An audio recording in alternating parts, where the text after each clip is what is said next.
Tristan's like me. He was expecting something very much more professional. All right. Today we've got a debate between Destiny and some anti Charles Schwab guy. Possible, and we'll milk this cow. All right, no, I'm joking. No worries. Cool. Shall I begin? Yeah, begin. Yes, sir. All right. So the proposed topic today is the Great Position. The stated position is that there is no rising after a crisis is a good thing. My position is clearly that there is a great reset. This is easily documented and very easily demonstrated. And the great reset is a PR term for a complete overhaul of our social, economic, political, and even biological realities. The 50th annual meeting of the World Economic Forum in June 2020, hosted and convened by Prince Charles of the British royal family, was named the Great Reset. Excuse me. The World Economic Forum is an international NGO started by Klaus Schwab in 1971. They promote the idea of public-private partnerships, language that was actually developed by the Rockefeller Foundation to normalize the fusion of corporations and industry with government, with the stated goal of, quote, engaging business, political, academic, and other leaders to shape global, regional, and industry agendas. So this is the World Economic Forum's about page right here, where you can get the information about who the World Economic Forum is, what their mission is, and what they do. So Klaus Schwab's book, COVID-19, The Great Reset, was published in 2020. Klaus Schwab, the leader of the World Economic Forum, the guy who started the World Economic Forum, says that the virus gives us a, quote, great opportunity, and the world must act jointly and swiftly to revamp all aspects of our societies and economies, from education to social contracts and working conditions. The Great Reset is an open agenda of revolutionary, utopian, technocratic internationalism proposed by transnational stakeholders of global megacorporations, international banking, NGOs, big foundations, and billionaire philanthropists. Vague, loaded PR terms are used by mass media to market this emergent technocratic overhaul that is utopian and revolutionary in its nature.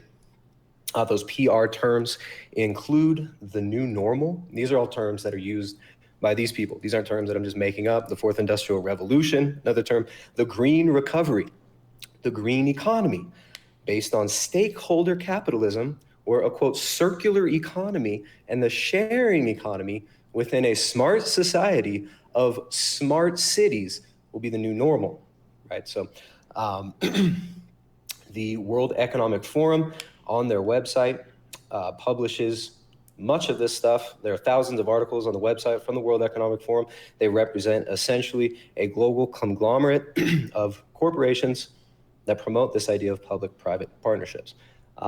Prince Charles actually framed this global Great Reset as a wartime, quote, military-style campaign and Marshall-like plan, end quote, for the transformation of all aspects of our lives, steamrolled in under the The Marshall Plan was U.S. aid to Europe following World War II. excuse of the COVID-19 crisis into a permanent wartime global response to the climate crisis.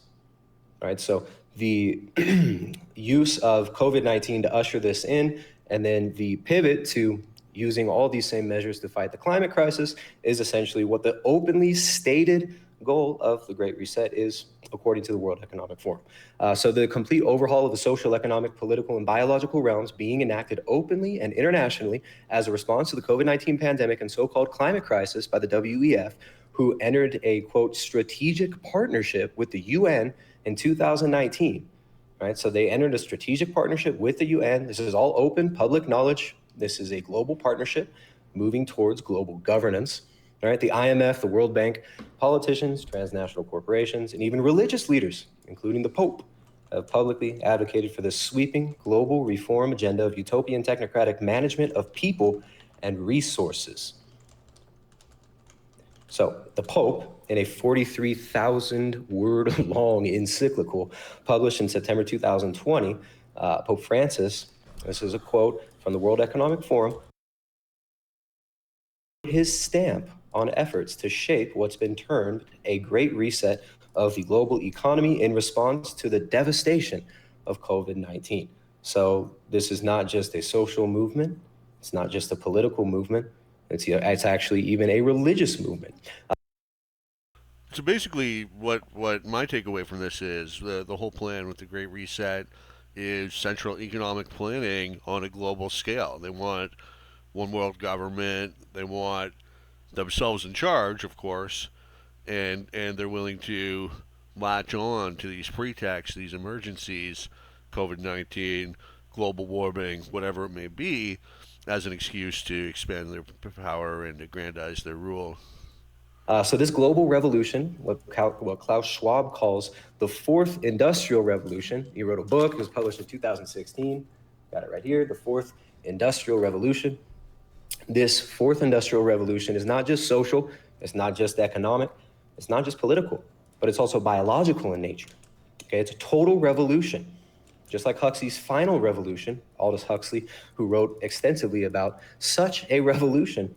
And this is why the third section of Klaus Schwab's Aldous Huxley, author of A Brave New World, a dystopian look into a future where everyone is medicated. book, COVID-19, The Great Reset, which I got a copy of right here. Klaus Schwab's book entitled COVID-19, The Great Reset. The third section of this, the third section of this book says that this revolutionary overhaul will be a, quote, redefining of our humanness, end quote. Klaus's 2016 book, The Fourth Industrial Revolution, expanded on this concept and how this reset is ultimately a transhumanist transformation of man. Klaus said, quote, this revolution will lead to a fusion of our physical, digital, and biological identity. Okay, this is a religious movement. It's not just a movement of the economy. It's not just a change in the way we see the response to pandemics. This is essentially a revolutionary movement seeking to redefine humanity, as Klaus Schwab says. So it's a religious movement, and it's based on faith in scientism. It's a faith that has a creation myth, Darwinism. It's a faith with a priesthood, an exalted expert of technocracy. It's a faith with an eschatology. I like that line, the religion of scientism. I think there's definitely a degree of that. You know, as we become a more secular world, people are searching for meaning in life, and to some degree, I think that scientists have replaced the clergy. About the perfected secular technocratic order emerging from the great transformative crisis opportunity that is COVID-19 and the climate crisis. It's a new covenant, a new social contract that seeks to redefine humanity and bring about a new smart transhuman. So I got a clip here from Klaus Schwab. Just gonna real quickly play a quick snippet here. I think you'll be able to hear this. It'll go through my microphone.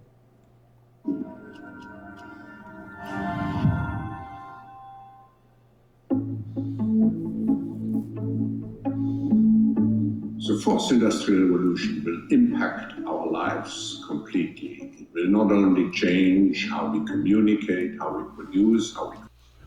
Schwab's is such the perfect Bond villain archetype. And of course, gives life to such policies and developments like smart traffic, smart government, smart cities. What we will... So, again, this revolution, the Great Reset, the Fourth Industrial Revolution that Klaus Schwab and company say that needs to be ushered in response to this is about the redefining of humanity. Smart humans, smart cities, smart grid, This revolution is a push for a new, redefined, transformed man, as proposed and explored in Stanford Research Institute's 1974 research project and book entitled The Changing Images of Man, which begins with a quote from U Thant, a Burmese diplomat and the third Secretary General of the United Nations, giving a Malthusian call for global government in response to several crises.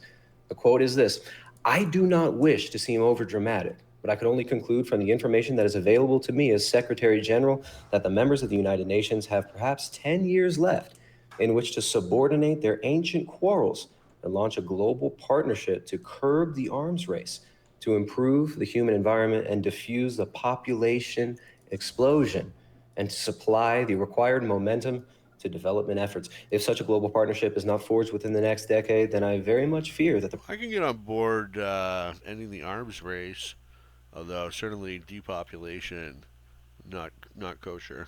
problems I have mentioned will have reached such staggering proportions that they will be beyond our capacity to control. The changing images of man calls for a new global mythos to unite humanity and transform culture and man himself. The new man of the Great Reset is sold to us as a Superman, a Nietzschean Ubermensch who evolved beyond good and evil, transcending and evolving past his mythological, less evolved monkey and mouse ancestors to build without a domain technocratic utopia where a digitally interconnected techno-biological fusion of humanity forms an internet of bodies. All right, that's a term from Okay, I'm 90% sure this guy's just spewing buzzwords. them, the internet of bodies. This type of superorganism in a Platonic republic Does he have a thesis here? was theorized by 18th century utopian revolutionary Henry Saint-Simon, who said, humanity should be ruled by a priesthood of industrial chiefs, much like Plato's philosopher kings, with men of science as the new priesthood, directing the spiritual vision of man who's no longer made in the image and likeness of God, but remade in the image and likeness of a machine. Bertrand Russell, heralded by many as a great philosopher and logician, articulated the worldview that justifies and drives this revolutionary fervor of scientism that the Great Reset is a result of. Russell assumes, like the technocrats of the Great Reset, that the problems of society stem from overpopulation. The climate crisis of the present-day elite is, of course, a rebrand put his faith in. Man is viewed as an environmental toxin whose existence is detrimental to a deified nature. Right? Nature becomes deified. The prescription to That's definitely a legit thing. There's a subset of the environmentalist movement that is profoundly anti-human. fix the problem of man was, just like today, world government and the scientific management of man at every level. In his 1952 book, The Impact of Science on Society, Russell wrote that that we should see the crisis of man requiring a total overhaul, a great reset of the global order. He said, and this is a quote from Bertrand Russell from The Impact of Science on Society, a clear choice must be made within 50 years. The choice between the choice between, excuse me, can you hear me? Yeah, we can hear you. I had to cut in a little bit, just to let you know you're at the 1 minute mark. Yeah, I'm gonna finish my opening statement because I'm not even halfway through. So, Okay. Wait, I'm really? sorry. Yeah. I didn't know we were doing book review today. Okay. It's yeah, not. well, I'm gonna finish my opening statement at least. Like, I don't know what's gonna happen after this. So, I was told I could make an opening statement. No, so you his can't. 1952 book, The Impact of Science on Society, Russell wrote, a clear choice must be made within 50 years. The choice between reason, and he capitalizes reason, and death. He also capitalizes death. And by reason, I mean willingness to submit to law as declared by an international authority.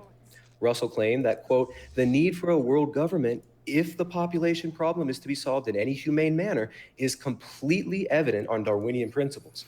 Russell's 1931 book, The Scientific Outlook, defines man as purely material. It says that distinguishing mind and matter is a mistake. And that's a quote from him. And he exalts the discoveries of Pavlov, along with Darwin, another one of the saints of Russell's religion of scientism, because his experiments provided a framework for subjecting the scientific law, what has hitherto been called voluntary behavior, right? So Russell believed that human voluntary behavior is just subject to scientific law. Man is just a machine to be modified, right? So the smart city grid, the social carbon credits, and the contact tracing initiated as COVID-19 crisis management are pure cybernetic Pavlovian behaviorism. His scientific outlook is openly religious in scope. Russell waxes poetic about a scientific worldview and says that the value of science as metaphysic belongs in another sphere. It belongs with religion and art and love, with the pursuit of a beatific vision, with the Promethean madness that leads the greatest men to strive to become gods. Right? So Bertrand Russell's worldview embodies this drive, this Promethean view, as he called it, to become gods. H.G. Wells, reared by T.H. Huxley, also known as Darwin's bulldog, the grandfather of eugenics, and depopulation advocate Julian Huxley, who co-founded UNESCO and the World Wildlife Fund, and the famed writer Aldous Huxley. Wells wrote several nonfiction books on the desire for a global technocratic government and the desire for a proper global crisis. All right, that was a little long-winded. I had to skip to the end there. Materialism and humanism that exalts man as the measure of all things, who can, through his will to power, create a perfected global society. St. Eugene Popovich, his critique on European humanism, described this evolutionary so-called Superman and said, quote, "In all respects, this is a man without God and without a soul. In other words, a godless and soulless man, a robot. A robot is a robot by its non-recognition of either God or the soul. After killing God and the soul within himself, the European man has been gradually committing suicide over the last several decades. For suicide inescapably accompanies deicide. The Great Reset is undeniably real. It's an open agenda, publicly declared, that intends to restructure all of human culture, human behavior, and human biology. We should reject this revolution and the fundamental assumptions that it's built on." There we go. Sorry, went a few seconds over there. Yeah. Okay. Well, Destiny, I'm going to give you equal time to respond to that. Yeah, and just so he knows, you have like 25 minutes, sir. Right. So, and Destiny, take your time. Yeah, I just, honest to God, I just want to get to the back and forth. But I guess if I got a lot of time to talk, I'll just to lay this out. So typically when people lay out what would be referred to as a conspiracy theory, what we typically do is we lay out like a collection of vague or imprecise statements or a collection of facts that are indeed true. But then what we do is we do a lot of work behind the scenes to kind of weave this web that brings it all together into some sort of like malicious, horrible thing. Similar to like... I really dislike the term conspiracy theory because a conspiracy is just multiple people acting in consort. So pretty much any theory about politics or about things happening on the grand world stage would involve conspiracies, would involve people acting in consort to achieve something. I think the reason why there's such hostility to so-called conspiratorial analysis is because we're not supposed to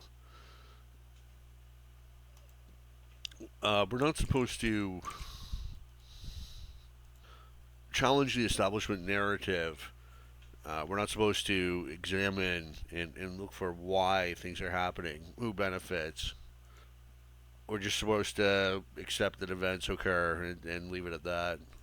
A teenager that might think that his parents are, you know, plotting against him to destroy his life, you know. Why do my parents tell me that I can't go out late? It's because they don't want me to have a social life. Why did my parents take my computer games or my Switch from me? Because they don't want me to hang out with my friends online. They want me to be a loser. Why do my parents, you know, like make me do all these stupid things at school? Like I just want to go out and do like these more fun things. You take this collection of facts and then based upon your kind of like preconceived notions of how the world works, you're able to spin a story of these aren't a group of people that are concerned with your well-being. These are a group of people that want to destroy your entire life. So typically the way that I tend to approach the breakdown of these types of ideas is we have to go through the particular... Like, that's not analogous because what Schwab et al. Want to do is openly stated. Their motivations are crystal clear, and Tristan hasn't frame their motivations in a different fashion. It's not like they're, you know, like in the parents' case, they take away the electronics because they want the kid to focus on his school or whatever. But there's no dispute about why Schwab wants to impose stakeholder capitalism. Examples of what it is you're saying is being done during the Great Reset to see if we can find some of these more nefarious or treacherous ideas or things or policies or proposals at least or ideas at least, and then see, are these actually as bad as we say they are? I notice that there's a lot of buzzwords being used in here. We've got stakeholder capitalism. The concept of stakeholder capitalism, to my understanding, is not really that bad. The idea is that all of us have a stake in the well-being of our big corporations and our countries that these corporations inhabit. Therefore, those corporations ought to be beholden to the people that power them, namely the citizens of the countries that have these corporations. I don't think that those things are necessarily, you literally just read a book for like 25 minutes, okay? You can do this for like 2 minutes, okay? Don't worry, okay? I don't think that these concepts are necessarily bad. I think that using buzzwords like this to try to say that, like, oh my God, like there's some eugenics program or, you know, Darwinian evolution of capitalists, blah, blah, blah, blah, blah. It's all boring at the end of the day. I'm kind of looking for, as we go through this, because I didn't hear a single proposal that was actually bad. I just heard what amounted to basically like a 4-star Amazon review of a book.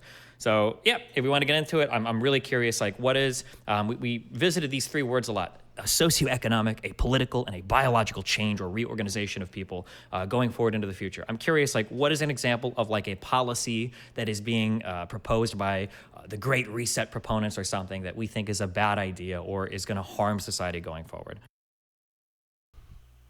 The elimination of beef, the war on cars, the elimination of fossil fuels, establishment of one world government. Oh, is that supposed to be a question? Yeah, I can write it out with a question mark if you need. Oh, cool. Yeah, Well, yeah. Well, first of all, I mean, you made a lot of false equivalent statements there, characterizing what I just laid out as some sort of conspiracy theory. That's a straw man. You're tearing down a straw man of a conspiracy theory, which I'm not proposing. What I'm saying is that the global Great Reset is an open agenda that anybody can read about. You can read Klaus Schwab's book, COVID-19, The Great Reset, which actually proposes that we redefine our very humanity. So you think it's a good idea to redefine our humanity? Or you're not even here? My argument's not even worth listening to. You just walk away. Just give me a second. Destiny has left the room. Oh, he's coming back. Give him a second. Yeah, so Okay, I'm sorry. Hold on, wait. So my question was, I just wanted one policy, but I know you're about to ramble for like 20 minutes about, I just want a policy or something. I don't need like all of this. You just did this for like 20 minutes. I'm just curious, like what's an example? No, excuse me, you didn't even listen to what I just said. I listened to like half of it and I can guess the other half. You walked away from, you can guess the other half. Uh-huh. Yeah. All right, so Destiny, you think that all the policies promoted by the Great Reset are good ideas, yeah? Probably You not think all these of are it. There's great probably a ideas? great deal that I disagree with. So you think stakeholder capitalism is a good idea? Can you go ahead and tell me what's good about stakeholder capitalism? When I hear people talk about stakeholder Excuse me, let me speak. Oh, you just asked me a question. I'm sorry, my bad. I didn't finish You have asking to let the him question. respond. No, he didn't Yeah, finish. I didn't- He didn't yeah, finish. Destiny question. does get to respond. Tristan, I didn't finish asking the question. I haven't wait. asked the question yet. Okay. Let me ask the question. All right, so Destiny claims that stakeholder capitalism is a good idea, and that it's basically giving Destiny a say in what major global corporations do. How do you think you're going to have a say in what stakeholders are doing with these global mega corporations who are going to set policy? Consumers already have a say in what global mega corporations do, because ultimately, corporations are beholden to their customers. If people don't buy their product, they're not going to produce that product. For you and how you live. How will you have a say in that? What is a stakeholder? What do you mean when you say that? You're the one who said it's a good idea. A stakeholder would be like somebody with a stake, like a vested interest, like the company, or I guess a government, or maybe a community group. The whole concept seems kind of absurd to me. I just asked you.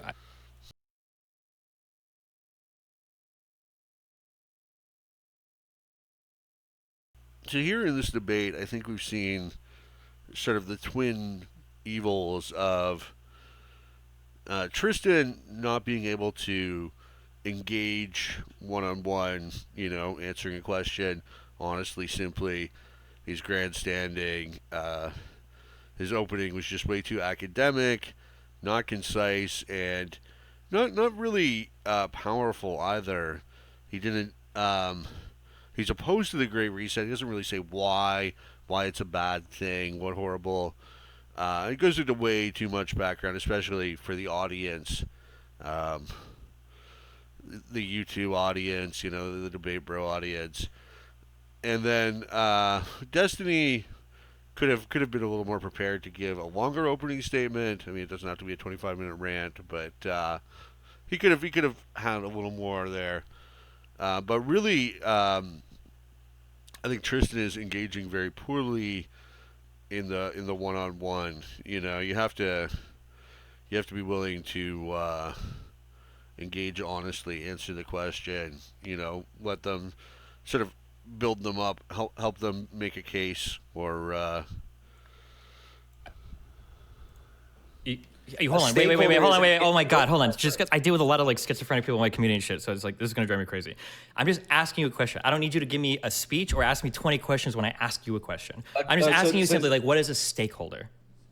What is a stakeholder Yeah. is an ill-defined concept that Klaus Schwab and the World Economic Forum propose for this new global economic system. Okay. Stakeholders, they say, are the planet. Hey, shut up and let me finish. They say that the stakeholders are the planet, you, the people, right, as well as these global corporations, heads of corporations, and the shareholders. So stakeholders are the planet as well as the global population.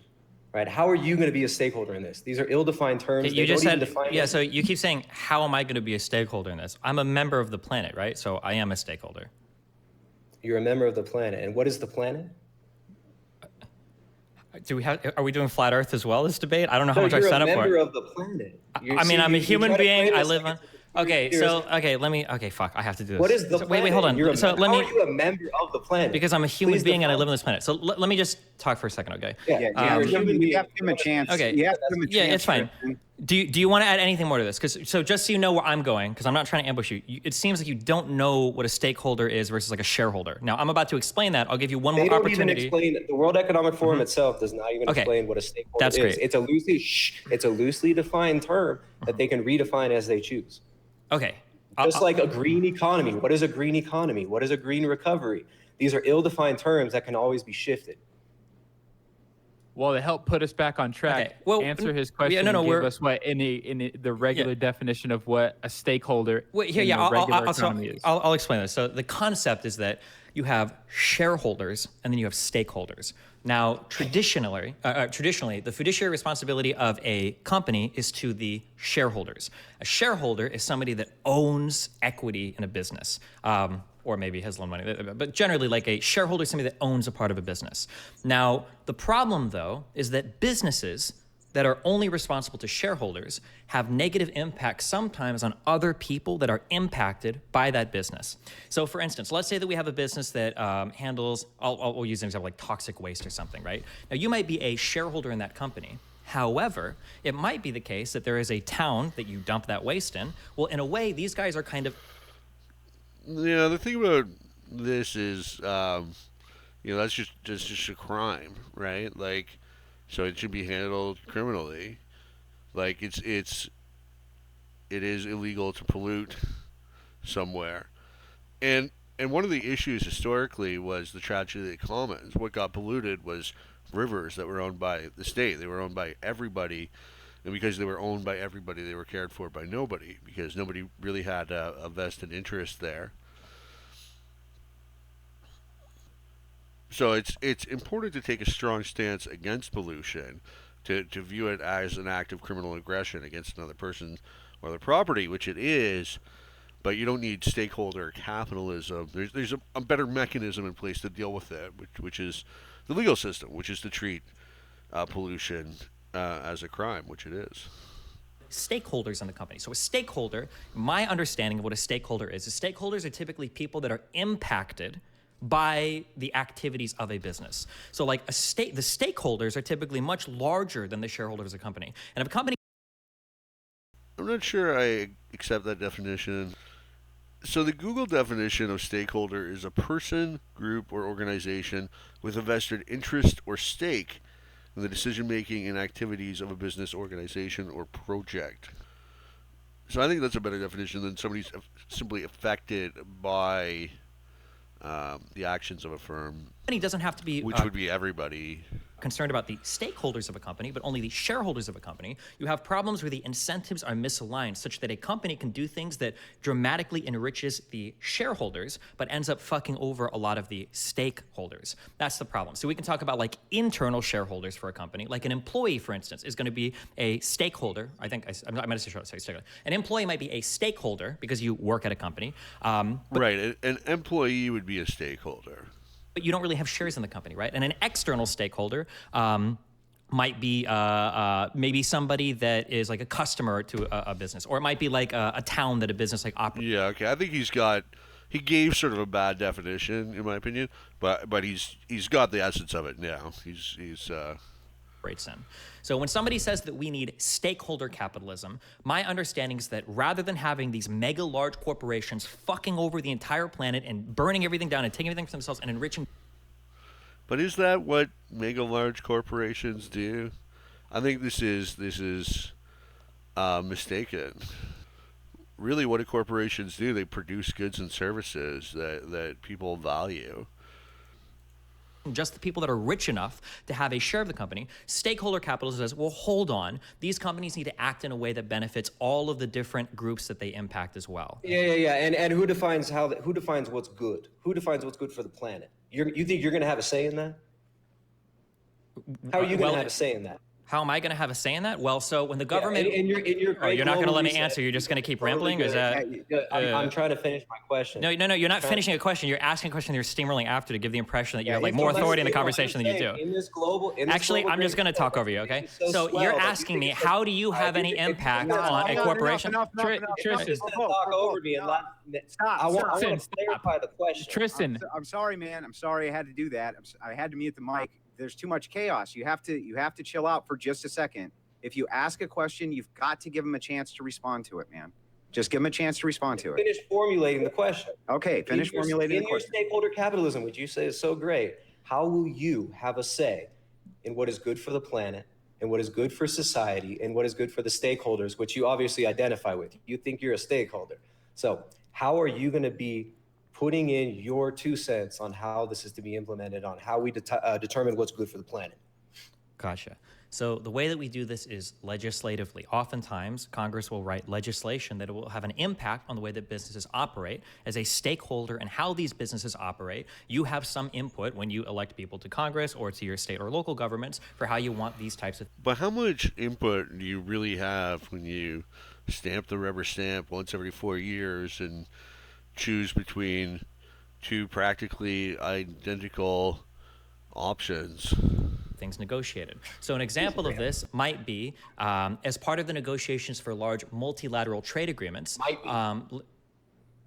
Might be. Okay? So you're just gonna speculate on how you might, in a hypothetical situation, have a say in this. Okay, I'll tell you how you have a Well, yeah, that was the question.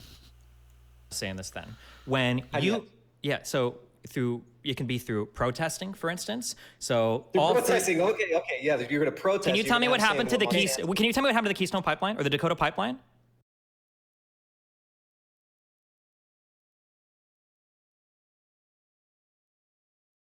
I guess what Destiny is referring to is the Keystone XL,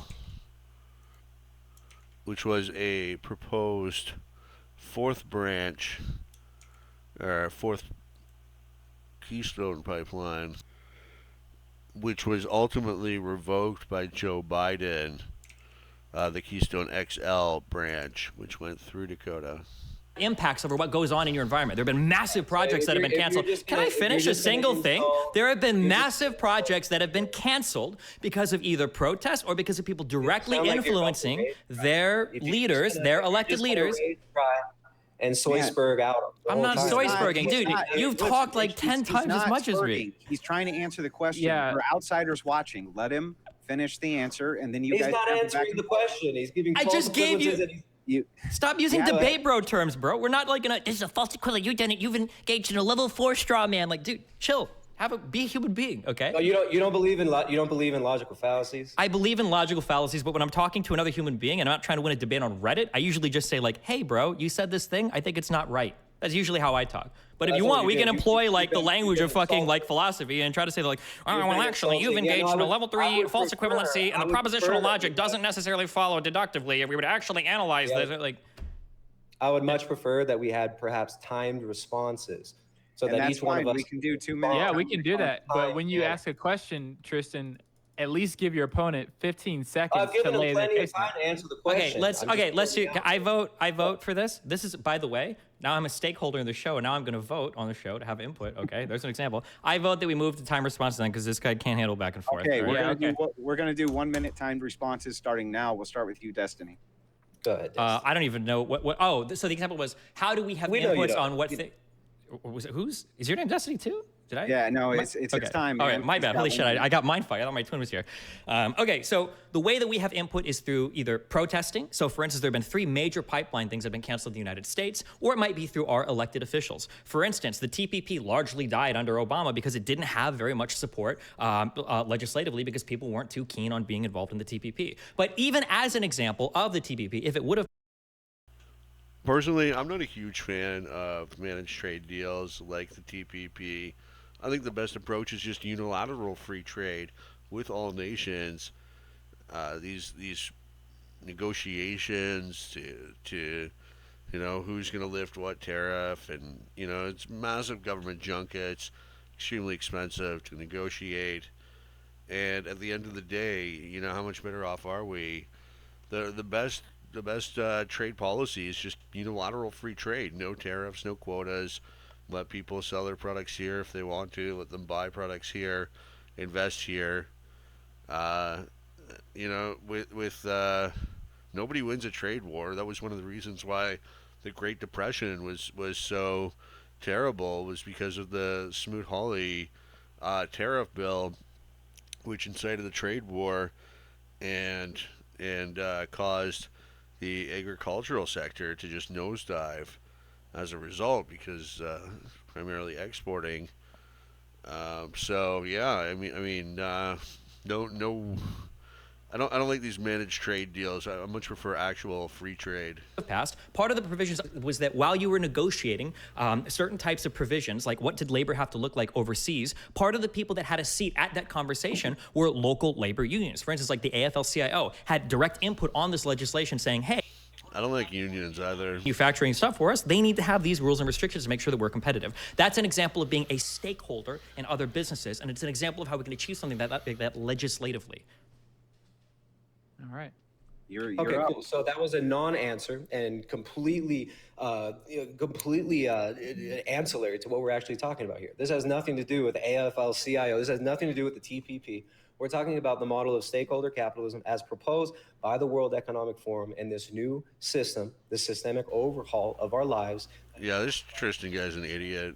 Great Reset, as Klaus Schwab says, is a fusion of our digital and biological identities, right? So this means that your data is going to be your DNA. You're going to be redefined. Your humanity will be redefined. Do you think that's a good idea to redefine humanity? And do you think you're going to have a stake in this redefinition of humanity that Klaus Schwab proposes in COVID-19, the Great Reset? All right. So do you think it's a good idea to redefine humanity? I mean, I guess we redefine humanity all the time. I don't know what the question. Do you think it's a good idea to redefine humanity? I need like an example of like, here is a way that we redefined humanity that would probably be bad. So for instance, historically, it was assumed that once your heart stopped, you were dead, right? Well, now we found ways to restart people's hearts. Now you're considered dead when your brain activity has ceased for some point of time. Does that count as redefining humanity? If that's the case, I would consider that to be a good redefinition of humanity. I don't want to bring up like slavery and black people being considered humans, because I don't know where you stand on that. That might open all other can of worms. But in general, I don't think redefining humanity is always a bad idea. We're doing it right now in the United States. What the abortion laws should or shouldn't be. That's an example of redefining humanity. All right, I've seen enough. This was a good concept, but the execution just not there. Tristan, not a good debater, not somebody who's really interested in the open exchange of ideas. And a lot of grandstanding, a lot of false accusations,